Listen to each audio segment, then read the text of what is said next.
Pernah kepikiran nggak sih, apa iya sejarah itu harus selalu terulang? Nah, hari ini kita bakal ngebahas sebuah ide yang terus terang, cukup radikal. Gimana kalau sains itu bukan cuma bisa meramal masa depan umat manusia, tapi juga bisa membentuknya? Tapi sebelum kita ngomongin cara membangun masa depan yang lebih baik, kita harus hadapi dulu kenyataan yang ya agak pahit. Kalau kita lihat tren yang ada sekarang, gambaran masa depan kita dalam waktu dekat ini, jujur, cukup bikin khawatir.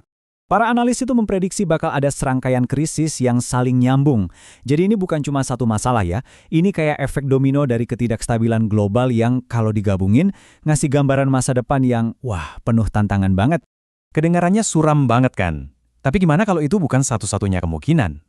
Penyair Dante pernah bilang kalau masa depan itu bukan sesuatu yang pasrah kita terima aja, tapi sesuatu yang kita bayangin dan kita perjuangkan.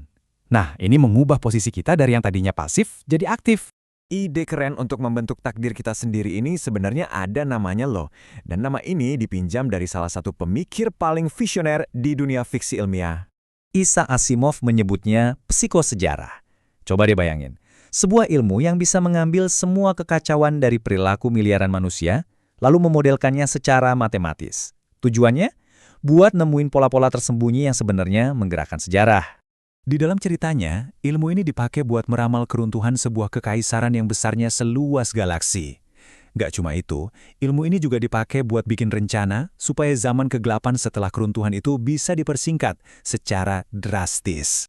Nah, disinilah bagian serunya, di mana fiksi ilmiah itu bersentuhan langsung sama dunia nyata.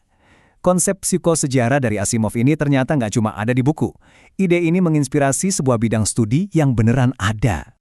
Kenalin, namanya kliodinamika. Ini adalah upaya nyata dari para akademisi buat menerapkan matematika ke dalam sejarah. Mereka mencoba mencari semacam hukum universal yang mengatur pasang surutnya peradaban, mirip kayak hukum fisika yang ngatur pergerakan planet. Salah satu temuan paling menarik dari kliodinamika itu adalah teori produksi elit berlebih. Intinya gini, masyarakat itu jadi nggak stabil ketika ada terlalu banyak orang yang terdidik dan ambisius, tapi mereka semua bersaing buat ngerebutin posisi kekuasaan yang jumlahnya sedikit. Coba bayangin, ribuan sarjana brilian rebutan beberapa kursi jabatan doang. Dan ini bukan cuma teori doang. Kita lihat aja contohnya di Kekaisaran Tiongkok. Dulu, mereka punya banyak banget cendekiawan hebat yang lulus ujian negara, tapi jabatan di pemerintahan nggak cukup buat nampung mereka semua. Nah, para elit yang frustrasi dan nganggur inilah yang akhirnya sering jadi pemimpin pemberontakan yang bisa ngeruntuhin satu dinasti. Oke, jadi kita udah punya datanya, kita juga punya beberapa teorinya. Tapi buat benar-benar bisa memproses sejarah yang super kompleks ini, kita butuh alat yang jauh lebih canggih. Nah, disinilah kita butuh kecerdasan buatan atau AI. Tapi, waktu kita ngomongin AI, yang sebenarnya kita maksud itu adalah Supervised Machine Learning. Ini adalah teknologi spesifik yang punya aturan mainnya sendiri. Biar gampang, bedanya gini, di pemrograman biasa, kita kasih tahu komputer cara ngerjain sesuatu, langkah demi langkah. Kalau pakai machine learning, kita kasih lihat hasilnya, misalnya ribuan gambar kucing, terus kita biarin komputernya nyari tahu sendiri cara ngenalin kucing. Jadi ini lebih ke pengenalan pola, bukan ngikutin instruksi. Jadi, ada 3 hal yang penting banget buat ingat. Supaya AI bisa memprediksi apapun, termasuk sejarah, kita butuh 1. Tujuan yang jelas, 2. Data yang super bersih, dan 3. Algoritma awal buat jadi dasarnya. Tanpa 3 hal ini, ya nggak bakal jalan. Sistem ini kedengarannya canggih banget kan? Tapi ada satu kelemahan fatalnya. AI itu payah banget kalau disuruh ngadepin hal-hal yang benar-benar baru, hal-hal yang nggak bisa ditebak. Istilahnya itu edge case. Kejadian langka yang nggak ada di data latihannya. Contohnya mobil swakemudi. Dia bisa memprediksi mobil lain bakal ngerem, tapi dia nggak bisa memprediksi kalau ada orang yang sengaja loncat ke depan mobilnya. Itu di luar aturan yang pernah dia pelajari. Nah, elemen manusia yang nggak bisa ditebak inilah yang jadi tantangan terbesar buat psikosejarah.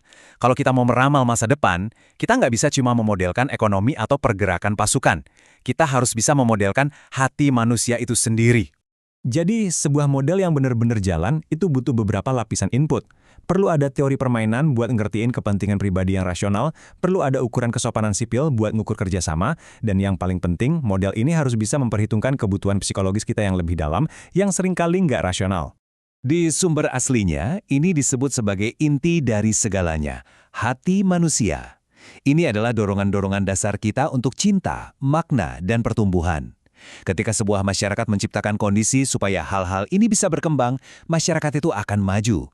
Tapi kalau mereka malah menghancurkannya, ya mereka akan runtuh. Inilah mesin penggerak sejarah yang sesungguhnya.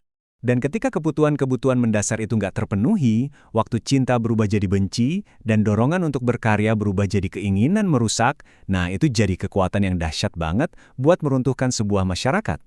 Oke, jadi ayo kita gabungin semua kepingan puzzle ini. Kalau kita kombinasikan kliodinamika dengan AI canggih yang bisa memodelkan hati manusia, apa aja sih tantangan praktisnya buat benar-benar ngebangun psikosejarah? Dan tantangannya, wah, ini bukan main-main. Kita ngomongin proyek yang bisa makan waktu beberapa generasi. Mungkin 100 tahun, cuma buat validasi modelnya. Ini juga nuntut kita buat nulis ulang semua pemahaman sejarah kita pakai data yang bersih. Dan bahkan setelah semua itu, masih ada satu masalah besar yang nggak bisa dipecahin. Masalah orang hebat. Individu kayak Julius Caesar atau Vladimir Putin itu adalah edge case paling utama dalam sejarah. Mereka nggak ngikutin pola, mereka justru menciptakan pola baru. Mereka nggak patuh sama aturan sejarah, mereka yang nulis ulang aturannya. Gimana coba caranya memprediksi secara matematis seseorang yang tindakannya pada dasarnya ya nggak bisa diprediksi? Dan ini membawa kita ke pertanyaan terakhir yang paling bikin merinding. Kalaupun kita beneran bisa menciptakan bola kristal untuk masa depan umat manusia, apa kita cukup bijaksana buat menggunakannya? Atau jangan-jangan, pengetahuan tentang takdir kita itu malah jadi alat yang kita pakai buat menghancurkan diri kita sendiri? Nah, itu pertanyaan yang mungkin nggak bisa dijawab oleh model secanggih apapun.